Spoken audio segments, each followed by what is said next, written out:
پلار ته لیک. د دې کتاب لیکوال فرانس کافکا دی. له یوې کوچنۍ کړکۍ د کافکا نړۍ. د کافکا اثار او پنځونې یو وار بیا لرغوني اساطیر او د پروموته آدم او د بودا هیر شوي کیسې راژوندۍ کوي. کافکا جنت او لومړنۍ ګناه او د ازادۍ پایله د بشریت سرغړاوی د عادي او معمولو حقایقو په توګه د دنیا ته راوړي او ژوندي کوي.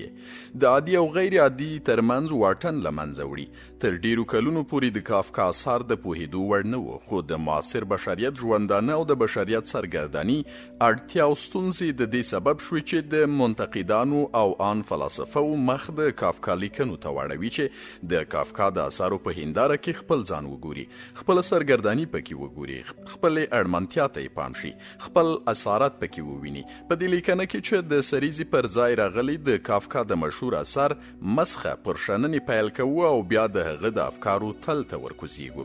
په کاکروچ یا ګونګټي اوښتون یا مسخه کېدن.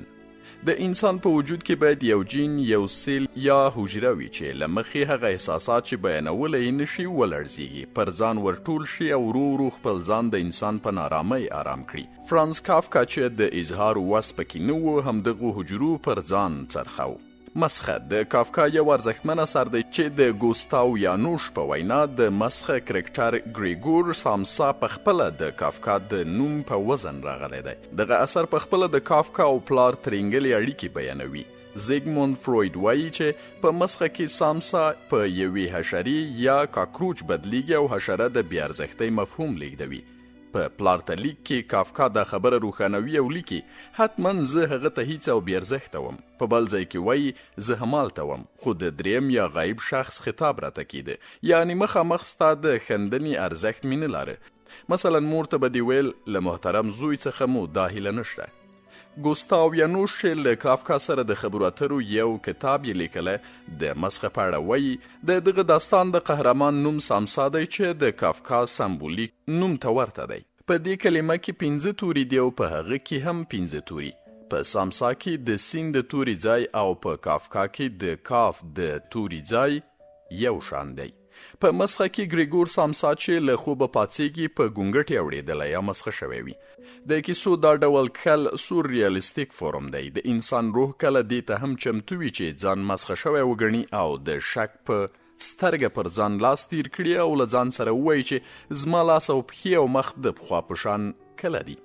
د مسخه داستان په اړه ولاد میر نابکوف وایي که مسخه یو چا له فانتزي یا خیالي کیسې ورهاخوا وګڼو نو د مسخه د غوره لوستونکي په کتار کې راغلی دی. په مسخه کې د کرکټر ابسورډ یا عبث حالت د هغه د شاوخوا نړۍ په عبثوالي پورې اړه لري، خو په یوه تراژیدیکه بڼه. په مسخه کې کرکټر له پلار او مور سره ښه اړیکې نه لري.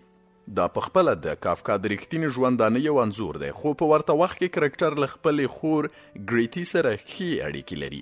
کافکا په خپله هم له خپلې کوچنۍ خور او طلا سره روغ و او ښې اړیکې یې پاللې. کافکا په مسخه کې په ځیرکتیا سره د خپل عصر و زمان واقعیتونو ته اشاره کړې ده، که څه هم هغه مهال د نوموړي تخلیق ادبي افراط او تخیلات بلل کېده. څنګه چې فروید د ګونګټي یا حشراتو په اړه د بې ارزښتۍ خبره کړې، نو په مسخه کې د انسان پریوتی حالت د هغه مهال د مظلومو لږکیو او د سنتي تورتمونو سمبول هم بللی شو. د کافکا لیدتوګه له انساني ارزښتونو تشې نړۍ ته زغلن نظر دی. اوس چې پر مسخه اثر څه باندې یوه پیړۍ تېره شوې، مدرنیته او د ټکنالوژۍ بېکچې پرمختیا د سامسا په شان کسان نه دي زیات کړي. اوسنی انسان د خپل فکر په زندان کې نه دی بندي، ژوند نه دی ماشیني شوی. د نړۍ صنعتي پرمختګ ورځ تر بلې د سامسا په شان د کسانو شمیر زیاتوي. مسخه داستان د معاصر انسان د یوازیتوب کیسه ده چې په لی جوړ څیزونو تېروته او د هیڅ کار وس نه لري. معنوي ارزښتونه بایلل شوي. په بله وینا په نننۍ نړۍ کې انسان له یوې حشرې او ګونګټې زیات ارزښت نه لري. کافکا د یوه دیو په مخ کې. د کافکا په داستانونو کې تل یوه ویره احساسېږي. په مسخه کې له پلار، مور او رئیس سره د مخامخېدنې ویره. په ټپوس داستان کې چې انسان د کارغه خوراک کیږي یوه ویره او طرحه لیدلی شو. په فتوا داستان کې د پلار له استبداد او له مظلوم او ویرجن زوی سره مخامخیږو. کافکا د فتوا داستان په اړه وایي دا داستان مې د شپې 10 څخه د سهار تر 6 بجو په داسې حالت کې چې لاسونه او پښې مې بې حرکته و او په سختۍ مې ښورول پای ته ورساو. په 2 بجو مې په وروستي ځل ګړۍ ته وکتل. خدمتګاره په لومړي ځل په دهلیز کې تیره شوه. وروسته یې جمله مې پر پاڼې ولیکله. څراغ مې مړ کړ. شپه خوړل شوې وه. زړه مې نری درد کاوه. په لړزېدلو پښو د خویندو کوټې ته لاړم. بدن مې کوږ ووږ او دا چې ما کری شپه لیکل کړي وو پر چپرکټ مې پټو هماغسې منظم پروت و لکه همدا اوس چې هوار کړی وي. خپل باور مې تایید کړ. زه د داستان لیکلو په یوه ډنډ کې ډوب وم. لیکوالي یوازې په همدا شان حالت کې شونې ده، د روح و جسم په ژور اړیکو کې. فتوا په 1912 کې ولیکل شو. کافکا دا داستان له خپل پلار سره تر لفظي شخړې وروسته ولیکه. په سبا یې خپلو خویندو او وروسته یې نورو ملګرو ته واوروه. که څه هم کافکا خپلو اثارو ته تل د شک او نقد په سترګه کتلي، خو دا داستان یو خوندور او جالب داستان ګڼي. په فتوا کې جورج بندمن چې غواړي واده وکړي او له دغې پیښې خپل ناروغ پلار خبر کړي مخامخیږو. جورج په روسیه کې یو ملګری لري او لیک یې ورته لیکلی. داستان په دغو جملو پیلیږي. د پسرلي د یکشنبې پر یوه ښکلي سهار جورج بندمن ځوان سوداګر د خپل کور په لومړي پوړ کې چې د سیند پر غاړه آباد شوی و ناست و. څو شېبې وړاندې د ځوانۍ د وخت ملګري ته چې په بهر کې ژوند کاوه لیک لیکل پای ته رسولی و. په خوبه وړو سترګو یې لیک په پاکټ کې واچوه او بیا یې څنګلې پر میز ولګولې او مخامخ سیند پل او د سیند غاړې او شنو غونډیو ته ځیر شو. وریاد شول چې کلونه وړاندې یو ملګری دلته د تنګلاسې له لاسه له کوره روسیې ته تښتېدلی و. هلته په پیټرزبرګ کې یې سوداګري پیل کړې وه. په لومړیو کې یې سوداګري ښه وه، خو لکه څرنګه چې یې هېواد ته د څو سفرونو پر مهال ویلي و چې اوس یې پخوانی خوند نشته او په پردي وطن کې ځان هسې خاورې کوي، ناشنا او تورې ږیرې یې د هغه د ماشومتوب د وخت څیره لا اوس هم له شناخته غورځولې نه وه، خو تښتېدلې رنګ یې د هغه د ناروغۍ ښکارندویي کوله. په خپله یې هم ویل چې په پیټرزبرګ کې له خپلو خپلوانو او آن له روسانو او د کلي له خلکو سره راشه درشه نه کوله. د داستان په پای کې پلار چې په لومړي سر کې کمزوری و پیاوړی کیږي او زوی اړباسي چې سیند ته ځان وغورځوي. خو په دغه داستان کې ولې جورج د واده نیت لري؟ د دې لپاره چې پلار ټولنیز او اقتصادي مقام ترلاسه کړي. کافکا په ژوند کې د کمی احساس لاره او واده ورته د دغې کمی د له منځه وړنې لپاره یو غوره لار بلل کېده. نوموړي پلار ته لیکلي واده د خپلواک ژوندانه او له دننه سره د پخلاینې حساسه لار ده. که واده مې کړی وای کورنۍ مې درلودلی شوی. زما په فکر یوه لوړه مرتبه ده چې ترلاسه کېدنې شونې دي. ته هم دغې مرتبې او درجې ته رسېدلی، نو په دې اساس له تا سره یو شان او برابر کېدای شوی او زموږ ترمنځ پخوانی اوسنی او راتلونکی استبداد او ننګ د تاریخ پاڼو ته سپارل کېده، د ښاپیریو کیسې ته ورته کېده. په اصل کې فتوا د پلارواکي کورنۍ نظام پر ضد یو رسا غږ دی. داسې کورنۍ چې زوی او لور او د پلار تر لاس لاندې کسان د خپلې خوښي کار نشي کولی، چې پلار مقتدر دی او تر لاس لاندې کسان د مریې ژوند لري. د کافکا پر یو بل اثر ماڼۍ یو نقد چې داریش هیلر په نامه یو لیکوال کړی ډیرو نازکو او باریکو ټکو ته اشاره کوي. هغه لیکي د کافکا قهرمانان د هغه حقیقت پلټنه کوي چې د افلاطون د موسل په مفکوره کې جوتیږي. د دغه داستان له مخې په یوه څمڅه کې ډیر کسان ناست دي، ټول لکه بندیان په زنځیرونو تړل شوي.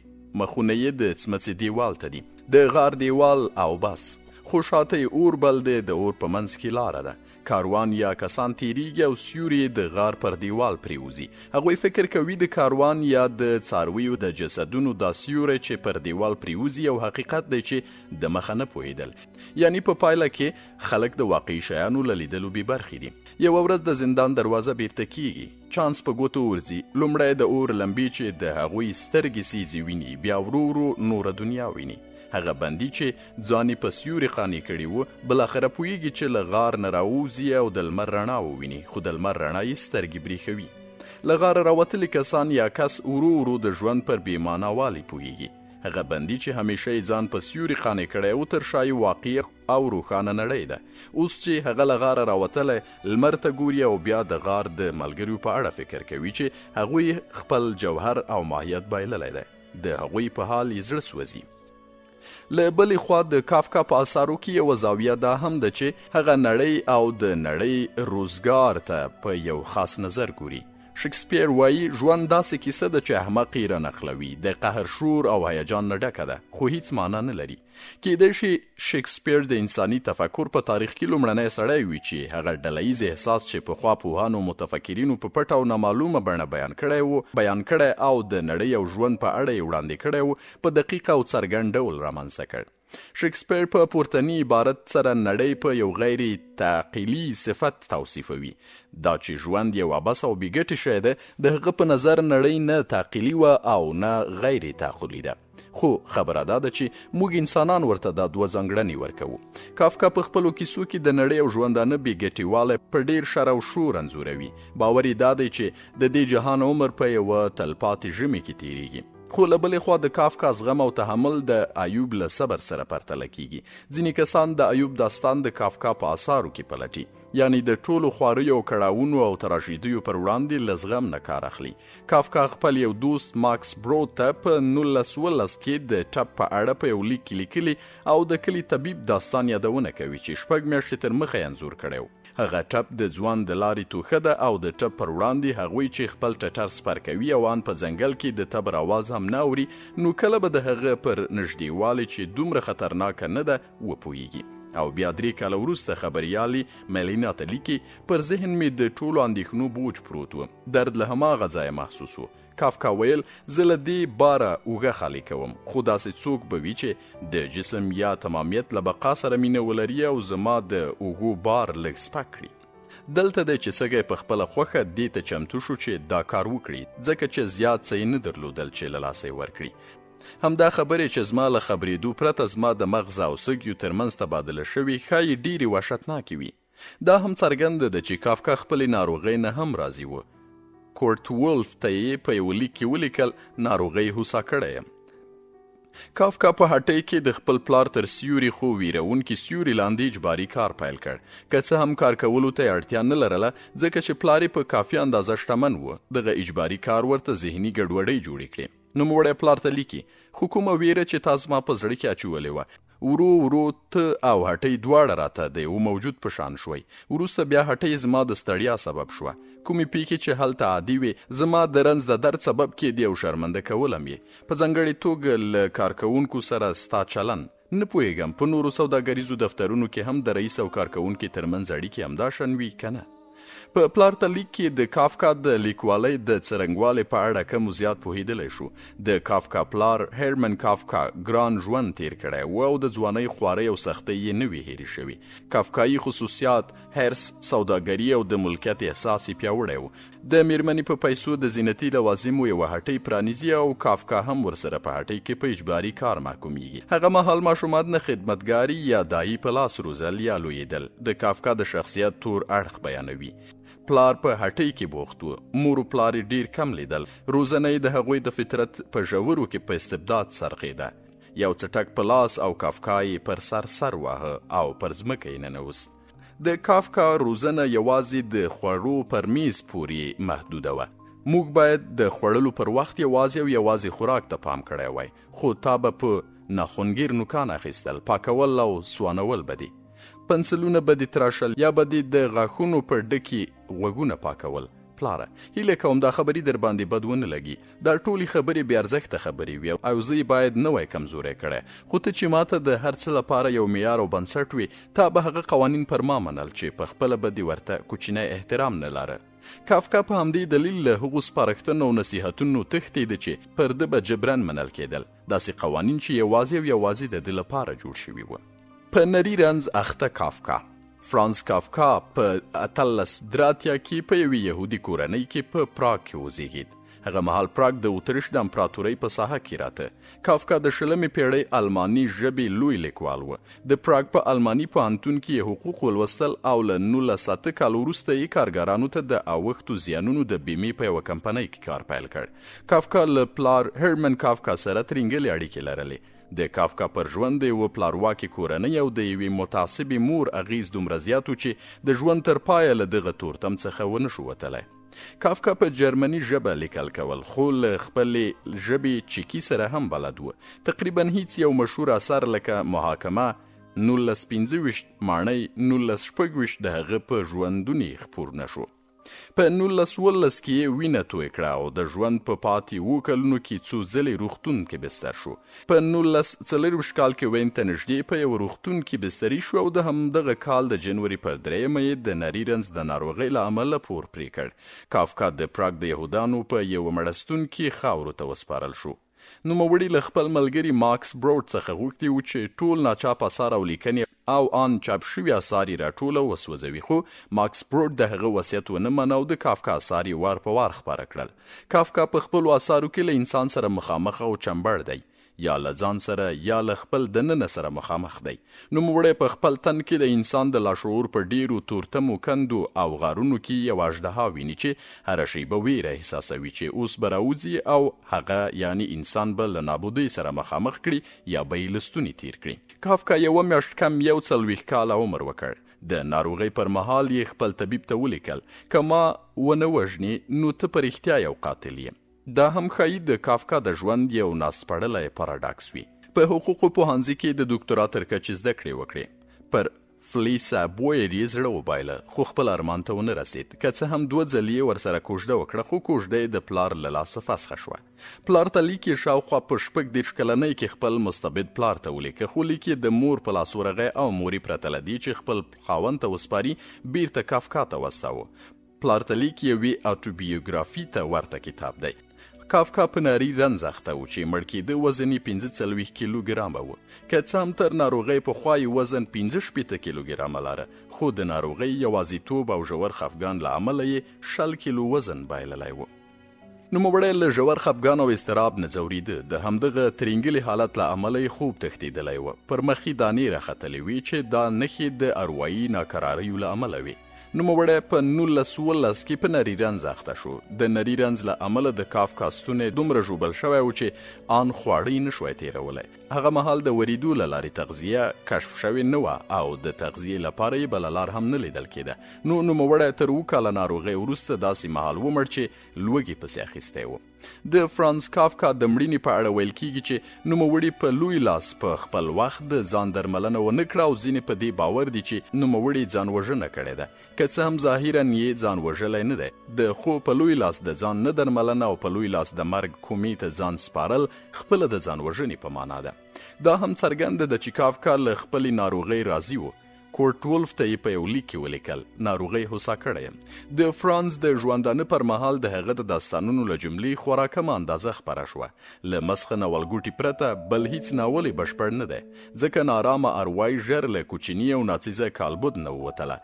کافکا د ژوند پر مهال خپل نږدې ملګري ماکس بروډ ته وصیت کړی و چې ټول ناخپاره شوي اثار یې وسوځوي، خو بروډ د هغه وصیت ته غوږ کېنښود او واړه یې خپاره کړل. یوازې د کافکا معشوقې دوریا دیامنت د نوموړي پر وصیت عمل وکړ او د کافکا د خاطرو کتابچې او 15 لیکونه یې پټ کړل چې تر اوسه د دغه نادرک شویو اثارو په لټنه روانه ده. د کافکا اثار د هغه تر مرګ وروسته د خلکو د ژبې سرټکي شول، کله چې د اروپا مشهورو لیکوالو لکه البر کامو، جان پاول سارتر او بیا امریکایي لیکوالو سلینجر، هارولډ پینټر او ځینو نورو د کافکا د وهم او اضطراب نړۍ ومنله. د نوموړي په اړه په پراګ کې په 1963 کې د هغه د اثارو په اړه یوه غونډه جوړه شوې وه. په دغه غونډه کې د سارتر وینا د کافکا د اثارو په بیا راژوندي کولو کې رول ولوباوه.